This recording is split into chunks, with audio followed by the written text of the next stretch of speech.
everyone. Welcome to Mastermind with Neil Schwartz. Our guest today is Sohail. He's from Chicago, Illinois, and we're going to learn lots of stuff, have a lot of fun with him today. Sohail, can you hear us? Sorry, I had myself on mute. I can hear you loud and clear, Neil. All right, fantastic. Well, we're excited you're here. We really appreciate your time. We're looking forward to hearing all kinds of cool, interesting things from you today. Why don't you take a minute or two as we get started and warmed up here and just give us a little Reader's Digest version of your real estate career and maybe a little bit about yourself and the area that you serve. Sure. So I've been in real estate since 2005. I started off on the mortgage end of the business, and I had my own mortgage company. And then I partnered up with an attorney, and I got my broker's license for real estate, but I didn't really sell on the brokerage side. From the point that I had my mortgage company and I got my broker's license, I got into condo conversions with some other people. And that was right before the market crashed. Right. And those were good times because everybody's going to love this story, okay? So when you do a condo conversion here in Illinois, you have to give the tenant 30-day right of refusal. And so it attracted a lot of investors. Well, the investor would call me and my partner directly. So we were listing them, selling agent, financing, and we had a little bit of profit from each sale. So, people double end, we were quadruple ending condo sales. It was pretty good. And then the market crashed. When the market crashed here, I got into opening up a real estate company with some partners, and we were doing mostly rentals because sales weren't happening. And by mistake, we didn't intentionally go into doing rentals. We kind of fell into it, but it became very successful. We went from 3 people in one office to over 300 in 6 different locations, averaging about 100 leases a week. Wow.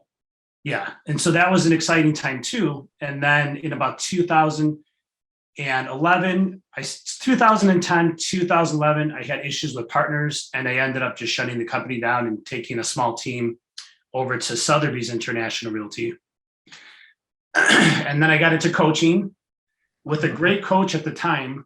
He's still a great coach, but he was good for me at the time because he taught me how to prospect. And I started prospecting. I started growing my business and I started learning as much as I can on how to prospect and get listings. And then a couple years later, I went to, in 2014, I joined a company called At Properties, and I've been there since. All right. Fantastic. So when did you connect up with coaching? You said 2011? Yeah, well, 2010, I started coaching with Tom Ferry organization. I don't really call it coaching. I really wasn't in tune with what they were teaching. I didn't quite understand what was going on because I wasn't quite prospecting at that time. And then a gentleman named Shadi Bazi taught me how to prospect. Right. And that's where my career really took off. Got it. Yeah. And then from there, I went to a number of, tried a few different other coaching programs and then ended up with MFO. Got it. Perfect. Okay. Who's your coach right now? Dave Banoy. Yeah, I know Dave. Good guy. Yeah. Before that, it was Steve Powers for, I think, 4 years. Right. Yeah. Yeah. He's very good also. Steve's amazing. So when in 2011, we were starting to come out of the recession, actually probably marked at 2012, and you were prospecting and looking for business. You didn't really get a lot of past client and sphere, or did you? I didn't have any past client. At that time, I really didn't have any past client and sphere. So that was around 2011. So you had to go get new business, correct? I had to. So looking back, I don't know how the hell I worked so hard. I would prospect in the morning. And at the time I wasn't a strong closer. So I'm like, as long as I can get their email, I can kind of follow up with them. And so I tried to close one time and then I would get their email. And then later on that night, I would one by one with a little Kodak Smart Touch video camera, I would record little videos with everyone that I talked to for 2 hours, and I would send those out, and then I called them back the next day. It was kind of a crazy time, but it worked because within 2 years, I hit 100 deals a year. Wow. Yeah. Tell me more about that. I mean, that's almost unheard of. Well, I had a magic close, and prospecting in Chicago wasn't as big as it is now. So there wasn't a lot of competition. You know, a handful of people were prospecting. I said the same line every time I would call, and I would say, I'm curious if you still want to sell. They would say yes. Or if they said no, whatever the case may be, I'd say, well, if you could still get the money that you'd want, and if it didn't create an issue for you, can we get together? And they either said yes or no. And half the time they would say yes. And I would just go in. I didn't really have a presentation. I had my own presentation, but I kind of winged it. You know, I winged it based off what they were telling me. So I kind of catered to what they wanted based on the conversations that we had. And I was taking listings that were anywhere I could get a listing, I would go to. In the middle of a snowstorm here in Chicago, which is pretty rough, I would drive an hour away to go take a listing. Wow. And you want to hear and I would personally show every single showing. Wow. Yeah. That was a lot of work. It was a lot of work. Yeah. But here was the point. This is kind of what I heard when you hit 2012. You had to make money. You didn't have any options. That's what I thought I heard you say. Yeah. So just to give you a little background from that time, you know, when they say start every day from zero, right? Well, when I shut my real estate company down, it wasn't a positive ending. I had some issues with partners. Excuse me. And it turned into a lawsuit, and I was suing them, and one of them was an attorney. So he had his college friend representing him with a big law firm in Chicago. I had corporate attorneys. My savings were just getting drained. My living expenses were probably $15,000 to $20,000 a month. And I remember waking up one day and looking at my wife and crying. And I'm like, I'm so sorry I did this to you. I don't know what to do. And she just was so supportive. She goes, don't worry, you're going to make it out of this. And I had no money, literally. I had to have $20,000 by the end of the month to pay my bills. And I don't even know how I did it, but I just did it. I didn't think about it. I just put my face in front of the computer, and I was hand dialing. I never even heard of Mojo, you know. I had a crappy RedX data that was coming to me on a spreadsheet, and I was just dialing. I dialed all day long. So it doesn't sound like you had any options. And I think what happens to some of us out here is we have too many options. Right, complacency. Yeah. And you focused and pulled yourself out of it. Well, congratulations. And you said in 2 years, so 2014, you were running 100 transactions? Yeah, 2014, 2013, 2014, I hit 100. Yeah. So let me ask, and this was expireds in any area of Chicago? Yeah. I mean, I didn't go to like the south side. It was mostly the city and the suburbs. Right. But really any area, you know, and I didn't stop doing that until I started coaching with MFO. My first coach was Ann Baker, and Ann with MFO, and Ann, as you know, lived in the Chicagoland area. Correct. And so Ann asked me about where I was focused my business, and I told her, and she's like, why are you going to Barrington? She's like, that's an hour away. And I said, well, because, you know, it's $1 million listing or $1.5 million. And Ann said, yeah, but you have $1 million listings all over right where you live. And I just didn't understand. And until she taught me that, I narrowed my focus down. Right. And then I started becoming smarter with how I was prospecting and the areas I was focusing on. Yeah, we say all the time, to get bigger, you have to get smaller. Yep, absolutely. Absolutely. Yeah, good, excellent work. So, so tell me, one of our agents had asked what was the video you made and how did you use them? So what did you say on this video? Well, the funny thing is I still use kind of the same intro as I did back then. And I'll say, Neil, we and I had spoken earlier today, and it's always good to put a face with a name. My name's Sohail. Thank you for the conversation. I want to assure you, if you take the opportunity to meet with me, you won't regret it. And kind of just ran through it like that. And then it would send the video off using BombBomb. Right. Okay. But I would do it on a Kodak Smart Touch. And so now you can just log on to Gmail, for example, and send it directly through or through your CRM. I was having a camera. I had a little, start, pause, remote control.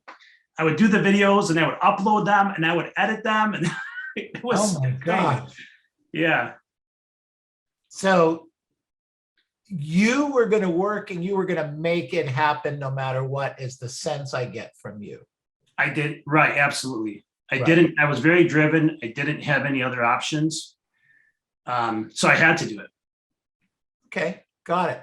So is that a work ethic that's handed down through your family? Is that something that is innate and came to you?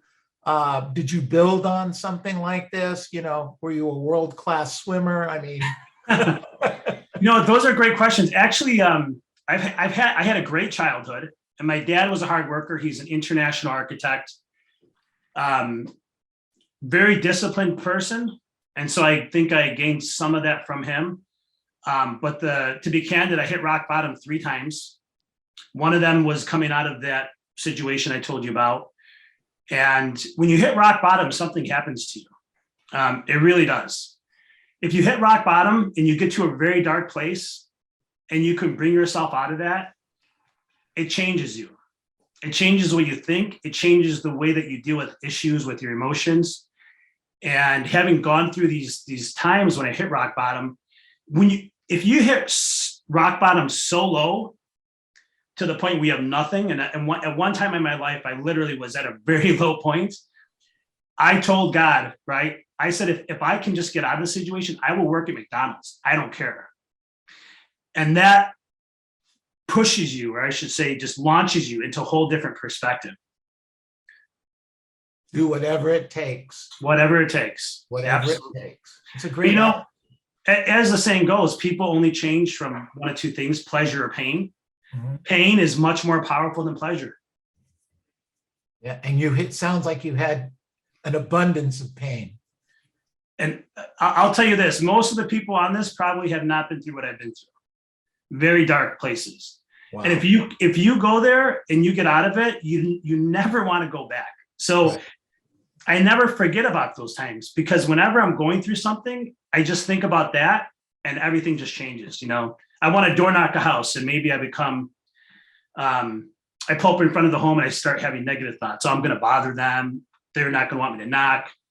I'm being intrusive. And then you just start thinking, okay, do you want to go back to the other place? Never. Get out there, knock on the door, get that listing. Good for you.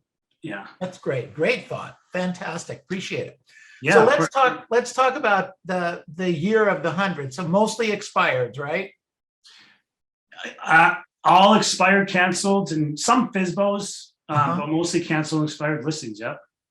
So you use that script and that worked for you, but you didn't have much of a listing presentation. When you put together the scripts and the dialogues and the listing presentation, how did things change for you, or did they? You're saying when I became a little bit more skilled and understanding of how to use scripts? Correct. Yeah, they did. They did. So my listing presentations sometimes used to last 3 or 4 hours. Wow. Because I would just sit there until I got the listing and just go on and on and on, right? People probably just like, get this guy out of my house. Here, sign it, go. And as it became more skilled, I was more focused on I would think of it like a football field, and my goal is to just get the ball. Every question I would ask is to get the ball closer to that end zone, to that touchdown. Right. And so that's kind of how I led my presentations. It was getting closer to the yes. And I was very focused and followed the scripts as best as I could, and over time, of course, I developed a better skill set on how to use the scripts and internalizing them. But it cut my time down to less than, I would say, they went from 2 to 3 hours just to an hour less. Okay, Yeah. got it. And by doing that, did you do more deals and have or have more time off, or a combination? How did that work for you? Yeah, you're dead on. More time on. Well, I would say a smarter use of my time for sure, and not as much driving around. So I started to focus more on areas that I truly wanted to work in, instead of going wherever I could just take any listing. And did that also include raising your price points? Not so much, not until recently. But I was taking anything. If it was $50,000, I probably would have taken it. Right. Got it. So where are you today in terms of production and team or any of that? So last year I ended the year at 154 closed. That was with three, myself as well, and two other full-time agents. And then I had a couple part-time agents that were, they were doing just a few deals, like a handful of deals, just two part-time agents that were doing maybe 5 deals. Yeah. And okay, all right. So you have more time off, a little bit of help. Do you guys practice every day? Do you role play? Is it, how's your group set up? so right now, my team, once COVID hit, my team, I go into these ebbs and flows where I get people and then they leave, and I get people and they leave. So from pre-COVID, I was at about a team of 15, maybe with only a few productive, you know how that goes. And when COVID hit, everybody kind of went to all their different directions, and it was just me and somebody else. And then, me and the 2 other people. And we kind of just stuck it through 2020, 2021 with just a small team. And what I found is that I was more focused, more driven, and I had more time to do the work that I needed to do with less people, which I think if you get too many people, you lose control. And then everybody wants your help and they ask questions, but then once you take the time to spend with them, they don't use, what I found is a lot of times they don't use what you teach them. And that becomes really? I never noticed that. Yeah, and that becomes frustrating.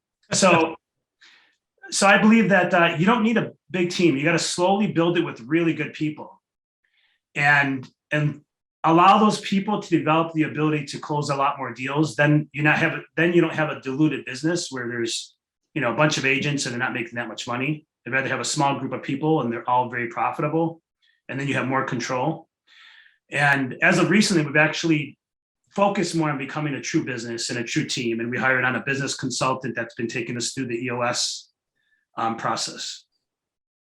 The EOS program. Yeah. That's oh gosh. Wickman, Gino Wickman. Yeah, Gino Wickman, but that's Floyd Wickman's son, right? Yeah. Yeah, that's great. So that's a very interesting thing. I've done some reading on that. You're enjoying that? It's been great. I don't think I've ever really known how to run a business. And as I mentioned, I would get these teams that were growing, and then they would start to contract, right? People would leave, they'd come and go. And it was a lot of time is being spent bringing on agents, and then they're leaving, and it's a waste of time.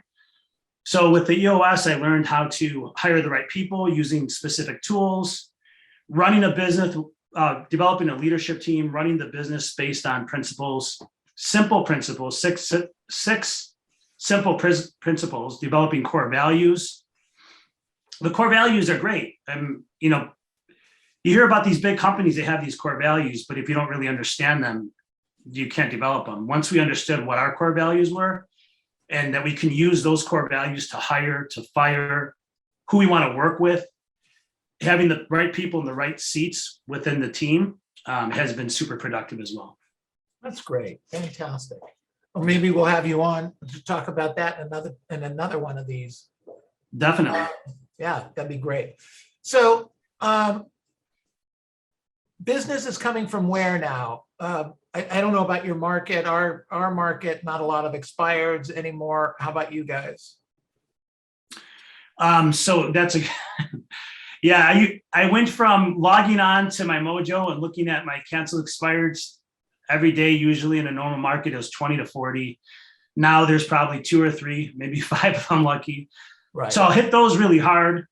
There's not that many FSBOs, so I'll do what I can. But now a lot of just listed, just solds, a lot of past clients, which that's been important because in the past, I spent so much time on canceled expireds. I almost had tunnel vision with canceled expireds that I spent so much time on that and neglected my past clients and my COI.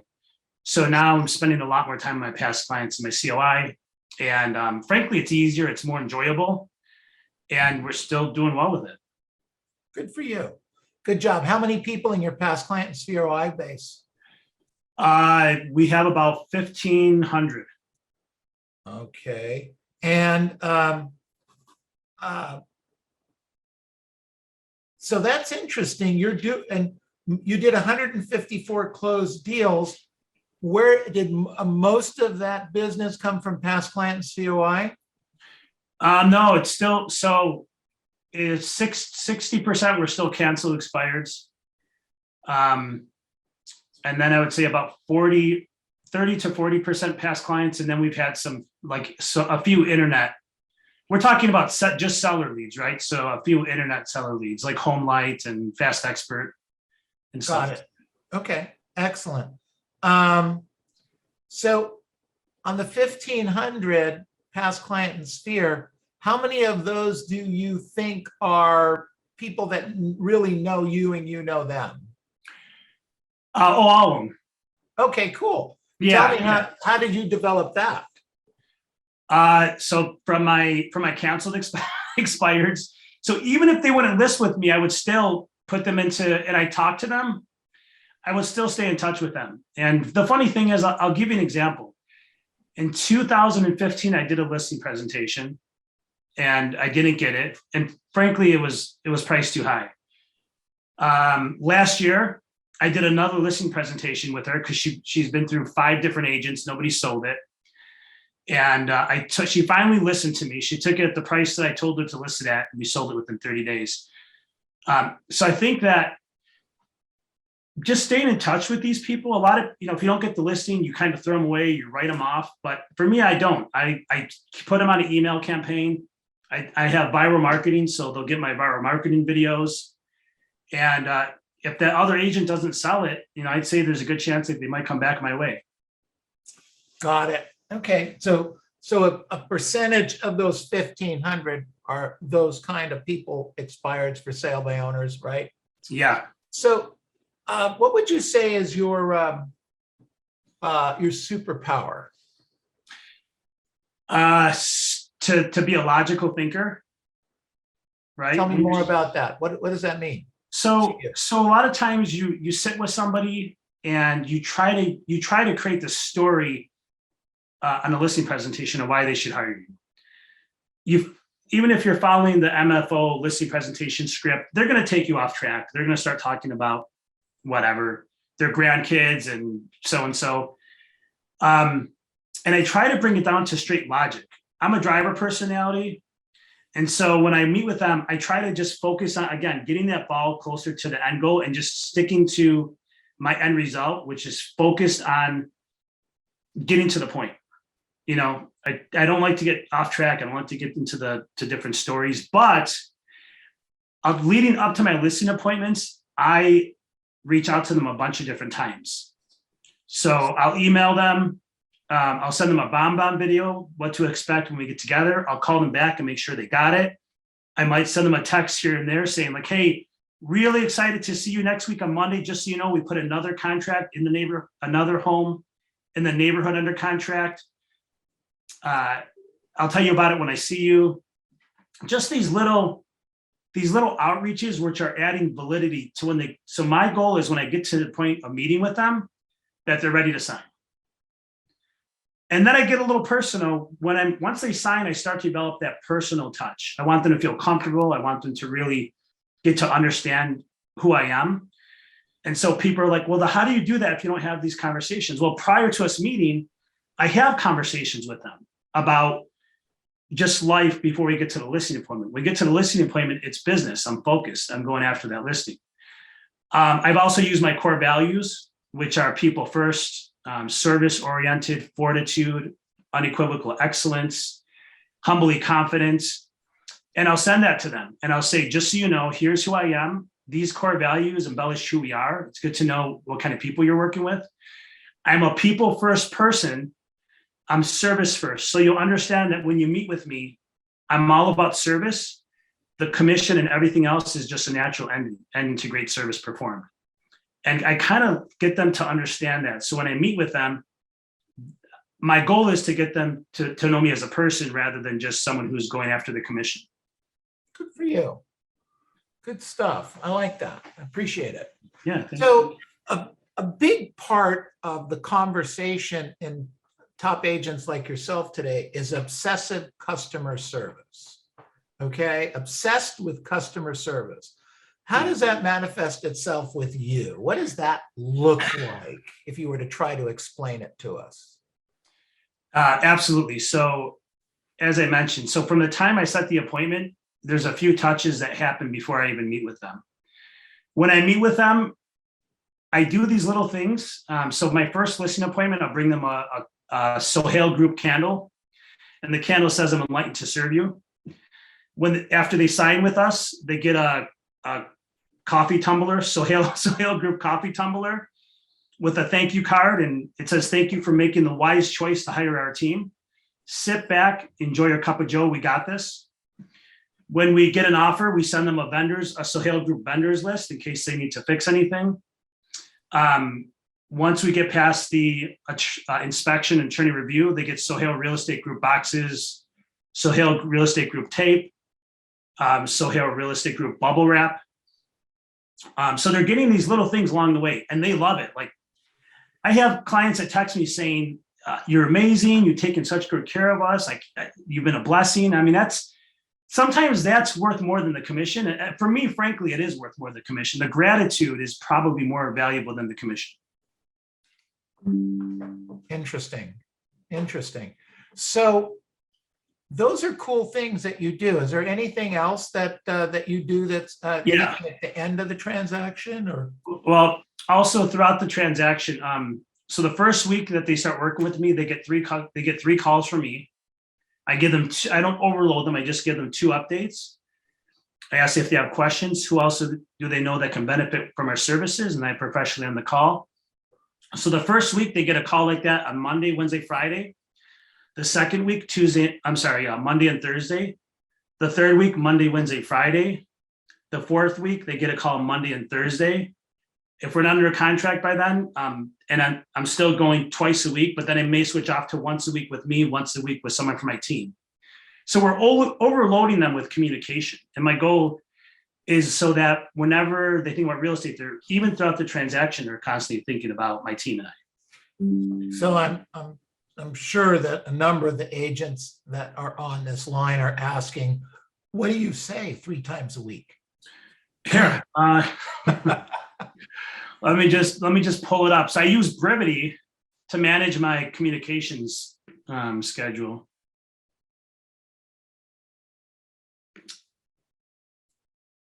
All right, so sorry, just bear with me. I have it here. Okay, sure. Take your time.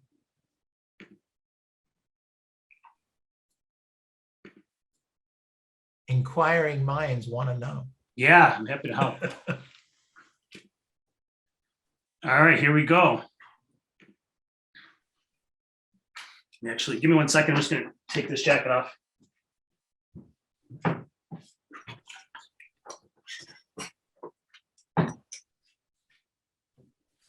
All right, it's getting hot in my office. So, all right, so the first call, we congratulate them on making the wise choice to hire our team, see if they have any questions, ask who else can benefit from our services.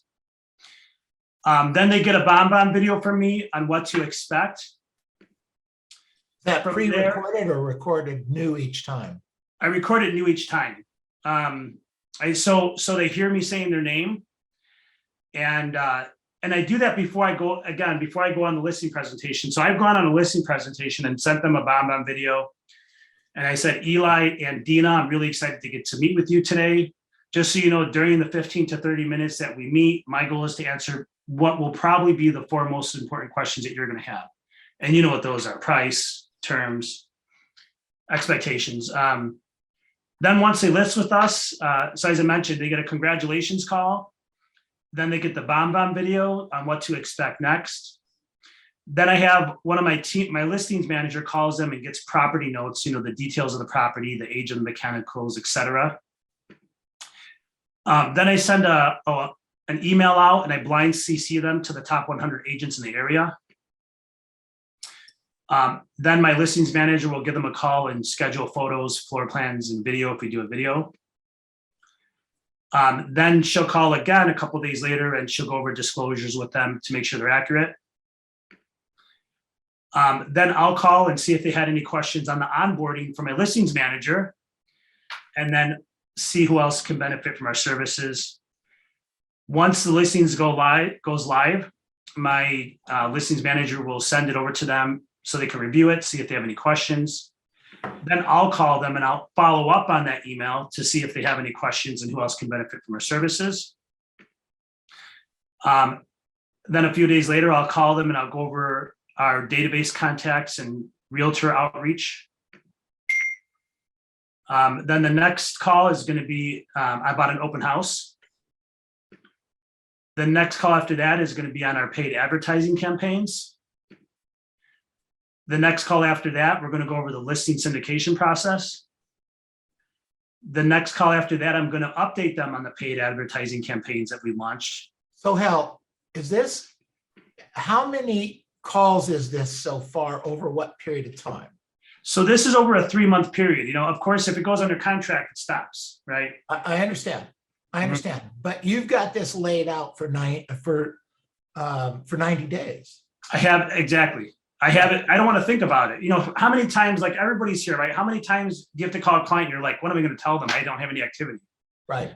Right. You feel like a mouse trapped in a corner. Sure. And so for me, I never have to work. I just call and what's the next step? What's the next step? And I just call and give them those updates. So I'm sitting here and I'm hearing you, and there's no way a client doesn't love what you're doing, and another agent is never going to do what you're doing in a lot of cases, correct? Right.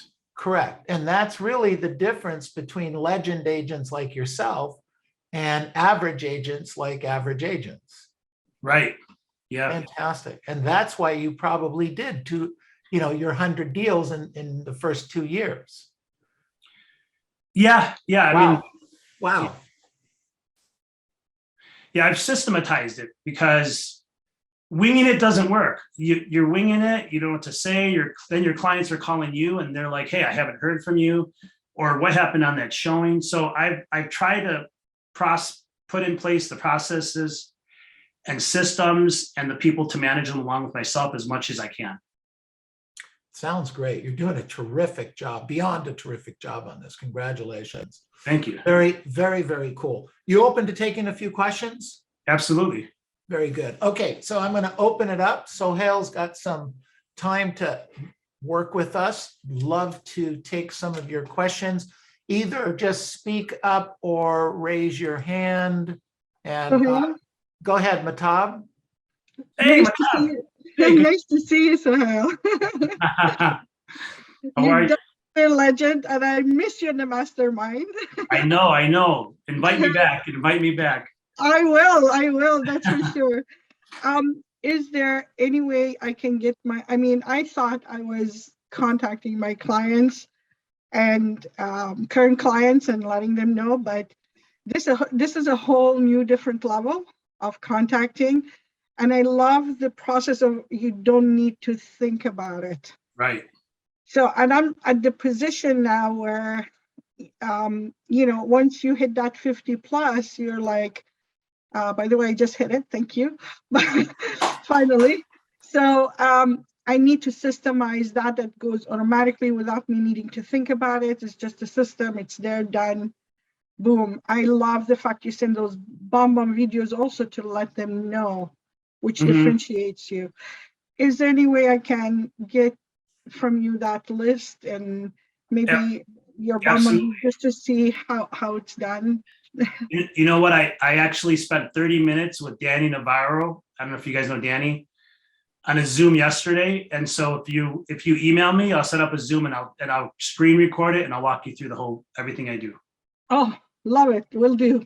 Okay. Do you still the same email, right, Sohail? Yes, Sohail at sohailrealestate.com. You're awesome. Thank you. All right. Fantastic. Great question, Matop. Thank you. Okay. Other questions for Sohail? Other questions? Raise your hand or reach out, please. Let's call out. I'm sure there's somebody else saying to Sohail, hey, what about me? Good stuff. Okay.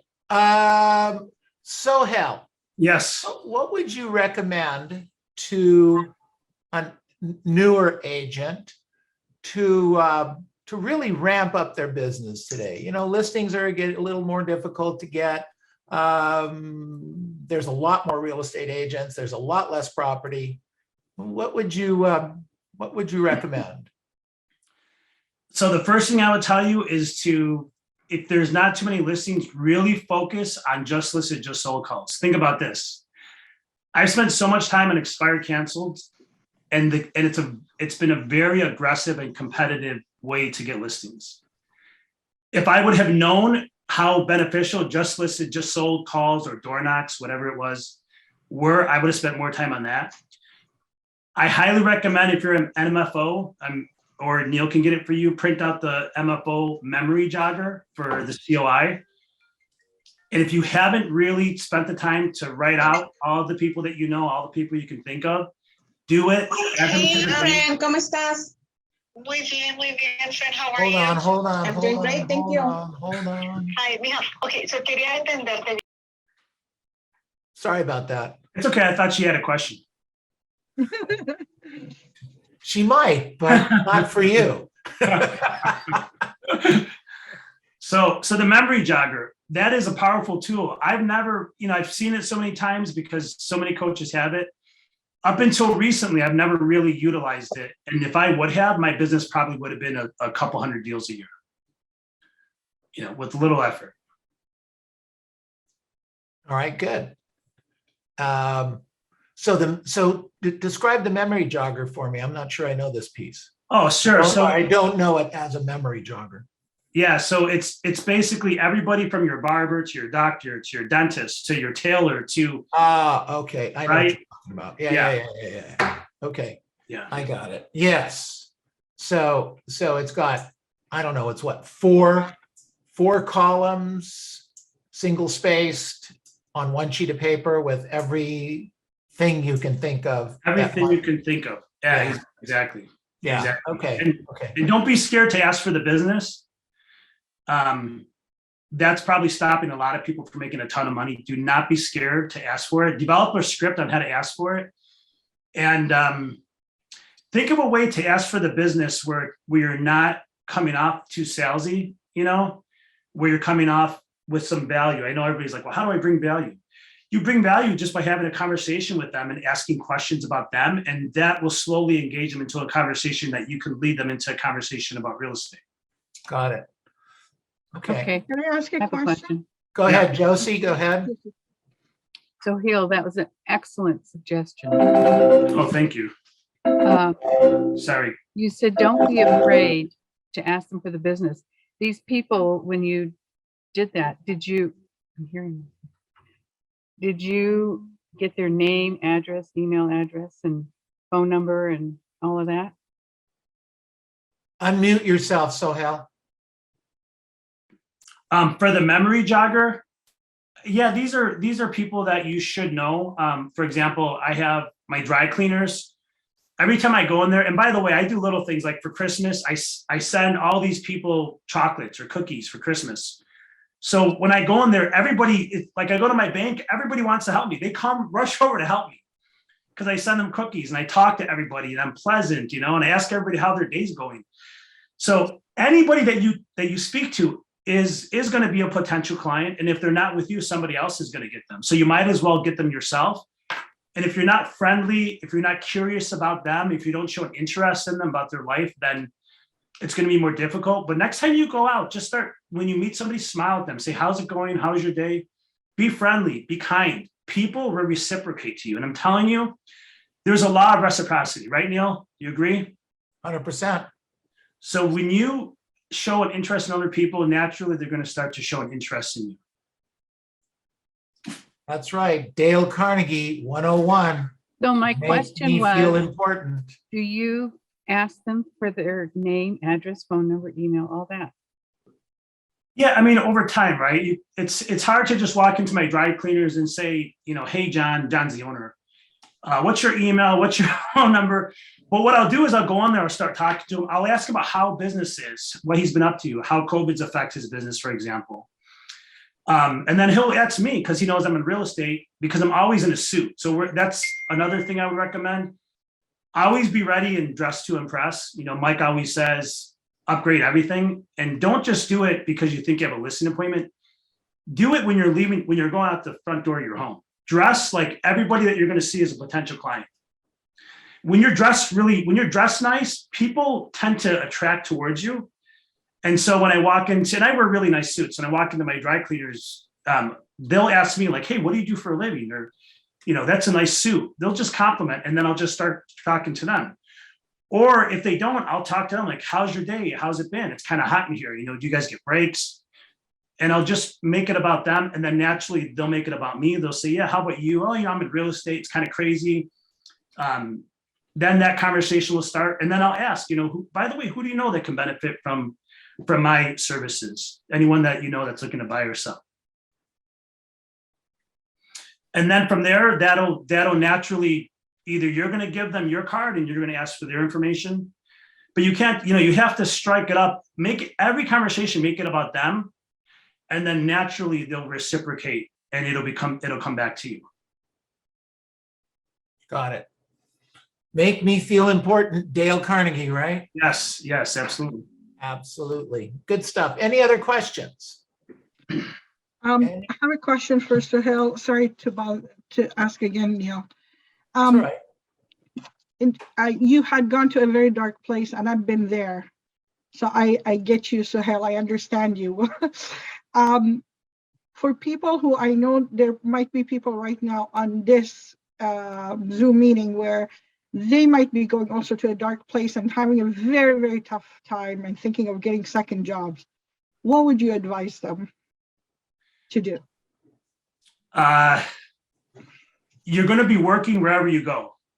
So really that's a mindset issue. All you're saying is, I think what I'm doing is too tough. I'm going to work for somebody else. It's not, because you're going to regret it. And there's that famous saying, I know Anthony Robbins says it, where failure weighs ounces, but regret weighs tons. And I literally recite that saying to myself a lot of times. And I share it with a lot of people, because there's constantly people on my team or people I meet where they're ready to quit. And so I'll ask them, I'll say, well, you can fail now and just pull yourself right back up and keep trying, and it'll hurt a little bit, but that weighs ounces. But if you give up and you change and you give up on your dreams, that regret's going to be with you for the rest of your life. So never quit. It's on my license plate, actually. Matt knows that. My license plate say never quit. It's true. So one of our core values is fortitude. Fortitude is the ability to push through challenging times regardless of the outcome. And if you don't push through, you'll never know, right? And it's only failure if you give up. It's interesting. I saw a quote that someone sent me a story about 2 mice in a cup. Has anybody heard about this? No. So they put 2 mice in a glass of water and they let them sit there. And in about 15 minutes, the mice started to drown. So they pulled them out just because they didn't want to kill the mice, but they wanted to see how long the mice could persist before drowning. So they pulled the mice out, but then they did something interesting. Once the mice had a chance to kind of relax, they put the mice back in there. Guess how long it was before the mice gave up the second time? Not long. 60 hours. Oh, wow. So you're going from 15 minutes to 60 hours. I mean, do you know how incredible that is? And they say the reason being is because the mice knew that someone was going to save them. So if you knew that if you kept going and kept pushing and didn't give up, we've all been there. It's not just any one of anybody on this Zoom call. We've all hit that plateau, and we've all had those negative thoughts like, why am I doing this? You know, I'm not making money. It's not happening. Well, what you're doing is you're actually attracting the negative thoughts and talking yourself out of it, and you're talking yourself out of the possibilities. That lowers your confidence. And I can share with you this: if you don't believe in yourself, it's tough to get other people to believe in you. So you have to start focusing on believing in yourself and pushing yourself to uncomfortable situations and just keep pushing and pushing and pushing. Great Thank you, information. Sohail. Don't know how we're going to top that one right now. Thanks, Sohail. That was great. Fantastic. Some great words of wisdom. When COVID hit, you were already back hitting the ground running pretty well. Did COVID take you back for a minute? Did it give you pause for a moment, or you just powered through it? So for the first week or two, I was kind of wondering, you know, what was going to happen and what we're going to do. But I had a bigger team at the time, and they all came to me like, what do we do? And the only thing I could do was just stick to my routine. So I am so ingrained on my routine. I wake up at the same time every day. I do the same thing every morning, the same time. And I was literally waking up at 3 a.m., going through my morning routine, putting my suit on. And I know, you know, nobody else was on the streets. I was putting my suit on, and just all the restaurants, every business was closed, but I was prospecting, you know, and I got some strange responses. Like one woman told me, "We're all going to die. How dare you call me?" You know, and I was like, well, you have a good day. But I just continued with my routine. And by doing that, that kept me afloat, and that kept me focused, and that kept me going. And I just changed from listing appointments in person to Zoom, which was pretty easy. And what's interesting is that I found that there weren't that many people that were making calls for the first, you know, couple months, and we were taking listings left and right.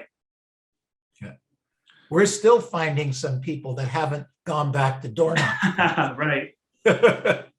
Okay, well, that's been great. Very, very good. We appreciate your time, your effort, your energy. Unmute yourselves. Let's give a big hand. Sohail. Woo! All right.